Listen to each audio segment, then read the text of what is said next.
চম্পা কিচেনের তরফ থেকে অনেক শুভেচ্ছা। বন্ধুরা, আমি আজকে চষি পিঠার রেসিপি বানিয়ে তোমাদের সাথে শেয়ার করব। তাহলে সম্পূর্ণ রেসিপিটা তোমরা দেখতে থাকো। আমি এখানে গ্যাস জ্বালিয়ে কড়াই বসিয়ে দিয়েছি। দিয়ে দেবো জল, 1 কাপ মতো জল দিয়ে দেবো। দেখো বন্ধুরা, জলটা ফুটতে শুরু করেছে। এখন আমি দিয়ে দেবো স্বাদ মতো লবণ। জল আমি খুব ভালো করে ফুটিয়ে নেব।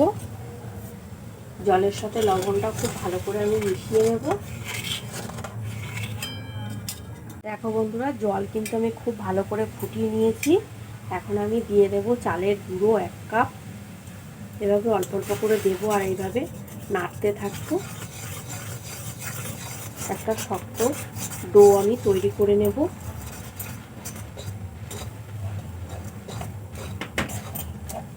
এভাবে নাড়াচাড়া করে আমি ডোটা তৈরি করে নেব। দেখো বন্ধুরা, আমি একটা সুন্দর ডো তৈরি করে নিয়েছি। ডোটা আমার একদম রেডি। আমি এখন নামিয়ে নেব। দেখো বন্ধুরা, আমি কিন্তু থালায় নামিয়ে নিয়েছি। এইভাবে গরম গরম কিন্তু খুব ভালো করে মাখিয়ে নেব। এভাবে গরম গরম খুব সুন্দর করে মাখিয়ে নিতে হবে।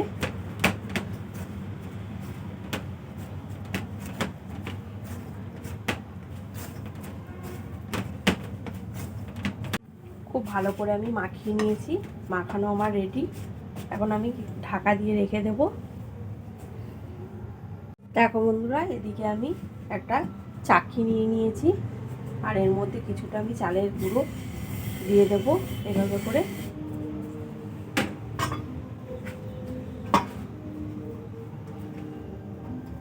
আর কিছুটা ডো আমি নিয়ে নেব।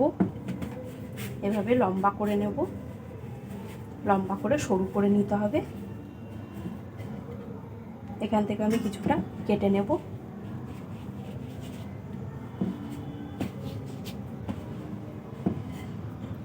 এবার আমি অল্প করে কিছুটা নিয়ে নেব।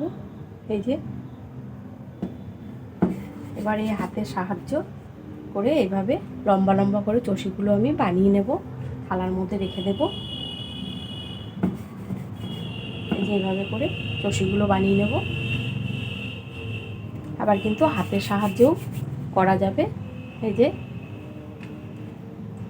তোমাদের কাছে যেটা সুবিধা হবে তোমরা কিন্তু সেইভাবেই বানাবে। এভাবেও বানানো যাবে। দেখো বন্ধুরা, আমি কতটা সরু করে নিয়েছি। এইভাবে সরু করে নিতে হবে। আর একদম ছোট ছোট কিন্তু এভাবে করে কেটে কেটে নিতে হবে। তাহলেই কিন্তু চষিগুলো খুব সরু সরু হবে। এই যে এইভাবে ছোট ছোট করে নিতে হবে। বন্ধুরা, এইভাবেই আমার রেসিপিগুলো দেখবে, সব বন্ধুদের সাথে শেয়ার করবে। শীতকাল মানেই তো পিঠে। আর এমন কেউ নেই যে পিঠে পছন্দ করে না। কম বেশি কিন্তু সবাই পিঠে খুবই পছন্দ করে। আর আমার চ্যানেলে একটা সাবস্ক্রাইব করে আমার পাশে থাকবে। এইভাবে আমি সব চষি পিঠেগুলোই বানিয়ে নেব। দেখো বন্ধুরা, আমার কিন্তু সব চষিগুলো বানানো হয়ে গেছে। আমি দেখো কত সরু সরু করে লম্বা লম্বা করে বানিয়ে নিয়েছি। দেখো, দেখতে কিন্তু খুবই সুন্দর লাগছে। এগুলো যত সরু সরু বানানো হবে খেতেও কিন্তু ততটাই বেশি ভালো হবে। সব চষিগুলো আমার বানানো হয়ে গেছে। বন্ধুরা, আমি এদিকে কড়াই বসিয়ে দুধ গরম করতে বসিয়ে দিয়েছি। আর দুধটা কিন্তু যত ঘন হবে পিঠেটাও কিন্তু খেতে ততটাই বেশি ভালো হবে।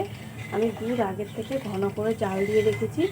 তবুও এখন আরও কিছুক্ষণ আমি দুধ ঘন করে জাল দিয়ে নেব। আরও কিছুক্ষণ আমি জাল দেব।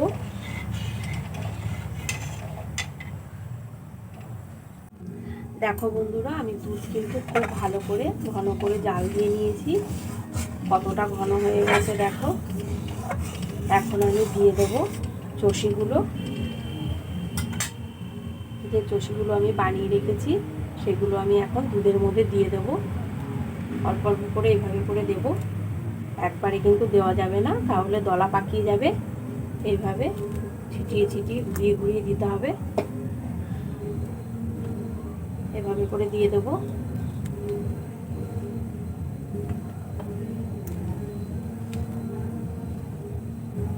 চষিগুলো দিয়েও আমি কিছুক্ষণ ফুটিয়ে নেব। আর একদম হালকা করে আমি নেড়ে দেব।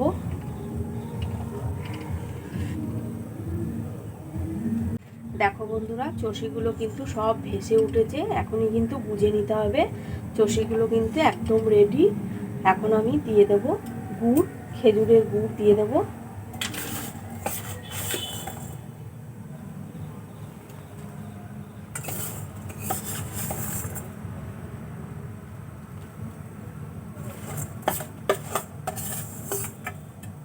গুড় দিয়ে আমি খুব ভালো করে মিশিয়ে দেব, হালকা হাতে নেড়ে দেব। যখনই চষিগুলো ভেসে উঠবে তখনই বুঝতে হবে যে আমার চষিগুলো রেডি হয়ে গেছে। বন্ধুরা, আমি কিন্তু গুড় দিয়েও বেশ কিছুক্ষণ ফুটিয়ে নিয়েছি। দেখতে কতটা সুন্দর হয়েছে দেখো, কালারটাও কিন্তু খুবই সুন্দর হয়েছে। আমার এই চষি পিঠে কিন্তু একদম রেডি। কতটা ঘন হয়েছে দেখো। এখন আমি নামিয়ে নেব।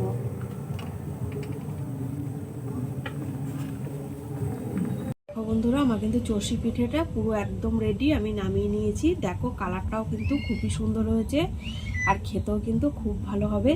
তোমাদের কেমন লাগলো কমেন্ট করবে, ভালো লাগলে একটা লাইক শেয়ার সাবস্ক্রাইব করে দেবে।